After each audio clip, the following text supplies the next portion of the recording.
kita akan pura-pura kita bareng-bareng untuk bikin perusahaan bareng, yaitu namanya perusahaan Kopi 80.000 Company ya. Kopi 80.000 Company.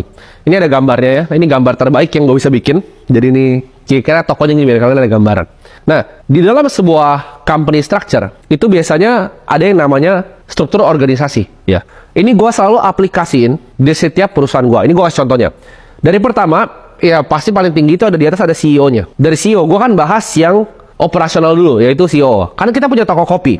Di toko kopi kita, itu kita punya satu divisi yang ngurus toko retailnya kan. Yang divisi kita harus ada. Itu bisa terdiri dari store manager sama ada krunya, store crew. Lalu, let's say kopi kita lumayan advance. Kita nggak mau kayak kopi-kopi yang murahan. Kita misalnya mau bikin kayak Common Grounds kayaknya. Jadi kita harus punya warehouse sendiri untuk punya kopinya sendiri. Kalau kita mau bikin black coffee kayak dari Panama, kita harus punya warehouse sendiri. Let's say kita akan punya warehouse ya. Jadi di warehouse-nya, ini anggap ini logistik juga. Kita harus punya manajer, kita punya area head, kita punya krunya. Lu telan dulu. Buat yang masih pusing nih, telan dulu. Lalu ada marketing. Ya kan harus ada yang ngurus ads-nya, Instagram-nya, atau nggak tahu tebar brosur, itu sales sih.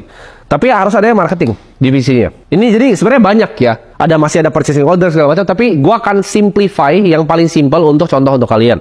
Di marketing ini ada manager, ada staff. Nah, di sini ada HR. HR itu apa? Untuk recruiting karyawan ya. Ini untuk training officer. Jadi maksudnya HR itu fungsinya apa? Misalnya nih kita mau hire barista baru. Itu harus di training. Oh, gini loh cara bikin manual brew, cara bikin V60 itu kayak gini. Kalau mau Japanese drip itu kayak gini gitu. Harus ada training officer ya di sini. Jadi itu fungsinya HR dan kita bisa interview untuk calon baristanya. Tapi gue ngerti maksud lu, karena kan lu bilangnya karyawan pertama. Tapi apa hubungannya sama semua nih? Nanti akan nyambung. Di sini ada financial ya. Jadi ada Chief Financial Officer. Kenapa marketing gue bawa sini? Karena ini masih bisnis kopi. Dan ini yang akan gue bikin kalau misalnya gue beneran bikin bisnis kopi. Nah, di CFO ini tanggung jawabnya biasanya paling simpel ada 3. Yang pertama ada auditing. Di auditing itu biasanya ada orang yang audit cash sama audit inventory-nya. Ada juga dia tanggung jawabnya sebagai accountant ya. Jadi dia jadi accounting dan itu biasanya ngurus payroll. Ada juga di tax ya, karena pajak ya, PPN 11%. Itu harus comply ke pemerintah. Jadi compliance, tax sama compliance. Jadi kira-kira untuk bikin toko kopi ya, kedai kopi kayak gini, kedai kopi 80.000 gua, ini struktur yang harus kalian punya. Nah, pertanyaannya hire yang mana dulu pertama? Kita misalnya mau bikin ini, lu bisa formatnya lain ya, lu bisa misalnya mau dagang online, lu mau yang apapun, lu bisa bikin kayak gini ya, mungkin lebih simple dari ini. Tapi gue kasih yang di tengah-tengah, karena kalau yang terlalu simple nanti banyak yang nggak bisa relate. Gue tahu beberapa followers gue, ada yang udah punya bisnis, bahkan misalnya 10 karyawan sampai 20 karyawan. Jadi biar semuanya bisa menikmati ilmu yang sama. Nah, gimana caranya first hire? Kalau misalnya lu diajarin sama business coach, seminar, mereka akan ajarin dari sini ya. Banyak kan tuh dari sini, dari CEO dulu. Kenapa? Karena first hire lu adalah tangan kanan lu, karena katanya jenderal lu yang ngurus semuanya. Tapi gue punya tesis bahwa itu salah. Untuk kita mulai yang kecil, kecuali misalnya lu udah punya koneksi banyak, bisnis lu udah banyak, udah gede. Tapi lu kalau mulai dari nol, lu harus ngerti kita akan geser ke skala ini ya. Jadi kalau kalian bingung kenapa ini ada kayak gini, ini ada lapangan bola atau basket, bola sih bukan basket ya. Nanti gue akan jelasin fungsinya apa. Ini biar gampang kalian pahamin. Nah, di sini ini gue akan kasih beberapa tugas ya, ibarat beberapa divisi. Yang pertama admin, ya itu administratif bla bla bla. Yang kedua adalah divisi marketing. Karena ini toko kopi harusnya sales nggak ada ya. Kita marketing aja. Tapi kalau misalnya lu bisnis lu sesuaiin, misalnya lu ada bisnis yang lain gitu, lu bengkel bisa ada sales, silahkan. Ada HR, ada jaga toko. Jaga toko tuh artinya ini ya, yang toko retail nih. Jaga toko tuh toko retail. Finance staff tuh artinya di CFO sini. Sama yang terakhir, gudang ya. Nah, sekarang dari sini gue pengen kalian pikir dalam skala waktu dan duit. Ini gue tulis dia ke atas nih. Lu baca ya, lu lihat sini. Fungsi dari sebuah karyawan adalah hemat waktu pakai titik, nggak ada yang lain. Fungsi karyawan di hidup lu adalah untuk hemat waktu lu. Jadi lu cari nih ya, dalam skala ini mana yang paling buang waktu lu dan paling nggak ngasilin duit. Oke, admin ini kayaknya ini buang waktu nih admin. Buang waktu, dan gue kalau jadi admin gue balas-balesin gitu. Gue ngepostin Instagram gitu. Itu waktu paling banyak yang gue buang. Itu akan gue hilangin pertama. Nah, di sini jaga toko. Apakah lu gue akan jadi koko-koko Cina yang jaga-jaga toko kopi gue terus? Enggak kan? Gue mau bikin ini jadi bisnis yang legit. Jadi jaga toko ini akan gue eliminasi juga ya. Finance. Mungkin dari seberapa dari kalian, finance itu ada yang jago di finance, ada yang nggak jago ya. Ada gudang. Gudang juga akan gue eliminasi secepat mungkin. Gue nggak mau ngurusin gudang. Jadi it comes to HR, karena gue mau make sure gue dapat barista yang paling baik. Tapi lu mulai get the point di sini. Yang lu mau eliminasi pertama yang mana? Itu yang lu hire. Jadi yang lu hire pertama kuncinya adalah biasanya admin kuncinya. Admin, dan biasanya jack of all trades. Dia bisa admin, dia bisa dikit-dikit marketing, dia bisa dikit-dikit semuanya. Ya kan, kayak kalian semua di sini di belakang-belakang kamera tuh jack of all trades kan. Lu bisa macam-macam kan? Ya itu. Jadi admin ini pertama lu hire. Contoh lu punya bisnis media, editing itu harus pertama lu outsource. Lu punya bisnis media untuk bikin konten Instagram. Pertama yang lu outsource adalah yang bikin kontennya dan yang bikin editingnya dan yang postingnya. Ini paling nggak berguna intinya. Jadi kalau admin ini lu bisa beresin, lu beresin pertama, itu yang pertama. Kedua, for most people biasanya yang finance dulu. Jadi kalian biasanya nggak bisa kelarinnya jaga toko. Percayalah, kalian bakal bisnis pertama ini nggak realistis buat langsung action jaga toko. Probably lu akan kerjain ini ya. Jadi yang let's say lu outsource adalah finance staff. Tapi lu nggak akan dapet CFO level. Lu pasti dapet yang sampah yang baru lulusan kuliah biasanya. Kalau baru pertama bikin bisnis. Which gue dulu juga kayak gitu. Gue cuma cari accountant yang baru ngerti bisnis. Jadi nggak ada tuh namanya auditing cash, auditing inventory. Mungkin kalau gue mulai ulang sekarang, gue bisa kerjain semua ini sendiri karena gue ngerti. Tapi kan gue nggak punya duitnya buat gaji ya. Jadi ini nggak mungkin yang gue outsource pertama. Gue kan pertama ini gue coba pelajarin ya. Nah dari sini lu bisa lihat nih, yang lu bisa outsource itu yang mana. Admin pertama ya, kita lihat habis itu kita mau outsource finance juga, cari accountant yang murah. Gudang kita mau coba outsource juga.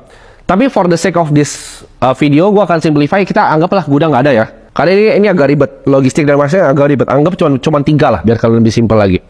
Nah, jadi gue akan konsepin berdasarkan uang dan waktu. Contoh, marketing ini makes money, ya. Marketing itu makes money. Jaga toko sebenarnya makes money. A good service di toko kopi, a good employee, a good service, barista dengan senyuman, itu makes money, ya. Ngatur line biar nggak sedikit terlalu panjang, nggak terlalu pendek, itu makes money. Jadi akan gue pegang juga sebenarnya. HR gue akan pegang juga, ya. Jadi lu bisa lihat di sini. Jadi lu kenapa gue bikin lapangan ini, ya? Anggaplah ini dia ini defense, ya. Ini offense, biar kalian ngerti. Bisnis itu juga sama. Karyawan fungsinya adalah hemat waktu. Offense di bisnis apa? Nyari duit, ya. Jadi admin itu masuknya di defense nih. Admin masuknya di sini. Finance staff itu masuknya di defense. Dan gudang itu masuknya di defense. Ya, jadi di sini ya, mereka di sini gitu. Ini bukan formasi serang bola ya. Ini gue cuma kasih contoh biar kalian ngerti. Marketing, ini makes money. Offense, nyerang. HR kayak gue bilang ini makes money, ini nyerang. Jadi ini nyerang. Nah, lu lihat nggak sih? Yang ini nyerang, yang ini defense. Di bisnis lu hire ini dulu. Formatnya bisa beda, karena ini bisnis gua. Tapi kalau bisnis lu, terserah lu. Nah, defense-nya di bisnis lu tuh apa? Apakah administratif? Apakah yang lain? Apakah ngurus finance, accounting? Apa yang jaga kandang ibaratnya? Jaga kandang ini lu bisa outsource pertama, ya. Setelah jaga kandang lu outsource, baru lu bisa naik level lain. Jadi kuncinya dari structure ini adalah gini. Lu bikin persis kayak gini, ya. Tapi di bisnis lu mau itu satu-satu terserah, mau itu sedikit. Tapi lu kan ada ini. CEO-nya siapa? Timothy. Oke, kita baru mulai kan? Kita baru mulai. CEO-nya Timothy, T, gua T. CFO-nya T, ya kan? Auditnya T semua nih. Ini semua T, ya kan? T. Ini semua T. One man show kan? CEO, Chief Everything Officer, gua semuanya. Stepnya lihat dari sini, skalanya. Defense siapa? Oke, defense admin. Oke, admin siapa nih? Admin marketing. Misalnya ada admin nih.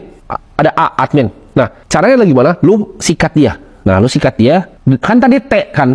Semua ini T. Jadi anggap semuanya ini T. Ini semuanya lu. Misal lu namanya Budi. Semua ini Budi yang ngerjain. Tapi begitu lu udah lihat ini jadi di defense, lu mulai hire di sini. T-nya ubah jadi orang lain. Misalnya jadi siapa nama orang? Misalnya siapa? Agus gitu. Agus. Nah, staffnya Agus nih. Kutus ya Agus ini. Nah, T yang pertama udah keganti. Udah ada Agus di sini, defense lu udah hilang satu. Lu punya waktu lebih luang gitu, ya. Jadi sebenarnya ini kayak piramida nih. Kalau lihat sini, ini gua gambarnya di sini lah. Gua hapus bentar ya. Ini gua coba hapus. Nah, oke. Tenang, gua nggak jualin lu MLM.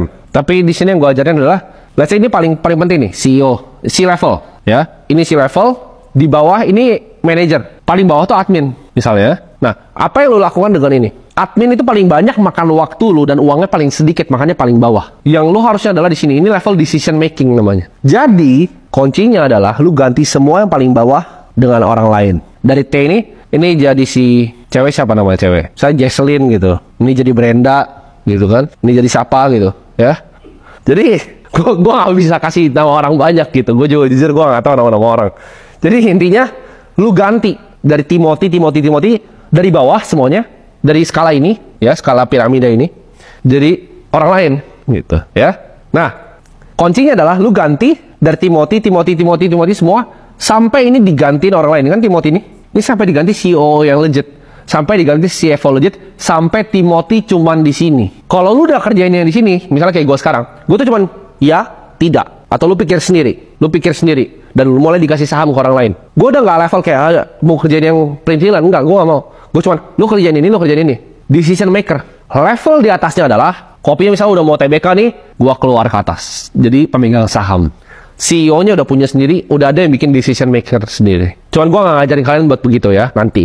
Intinya adalah lu mau di level, nggak apa-apa di CEO, nggak apa-apa di CFO, tapi level lu adalah decision maker, bukan operational lagi. Lu bikin kalau di kopi nih, barista kopi yang konsisten, kopi yang sama, kopi yang enak terus setiap kali. Ya, jadi itu game-nya adalah gimana caranya kalian bisa bikin hal ini, semua structure yang gue bahas tadi itu diganti sama orang lain. Tapi gantinya berdasarkan apa? Berdasarkan ini. Mungkin ini video yang sedikit lumayan panjang untuk bahas cuman pertanyaan. Jadi jawaban gue sebenarnya hire admin yang bisa ngerjain banyak. Jadi selalu lihat skala ini, skala uang sama skala waktu, ya. Ibaratnya lu tuh di mana? Kalau misal admin, uang sama waktu itu sih, waktunya sini nih, admin, ya. Waktu paling banyak, uangnya nggak ada. Kalau misalnya nih, waktunya banyak, uangnya ada, ini jaga toko nih, jaga toko, ya. Waktunya banyak, uangnya bisa dikit, marketing. Nah, ini lu fokus di sini. Jadi lu fokusnya di marketing, lu serang terus bisnisnya. Lu jaga toko sama marketing fokusnya, ya. Kalau waktu sedikit nggak dapat uang, itu juga nggak perlu. Misalnya, lu jago banget nih HR untuk nge-interview. Gak usah fokus di situ, ya. Yang penting adalah dua ini.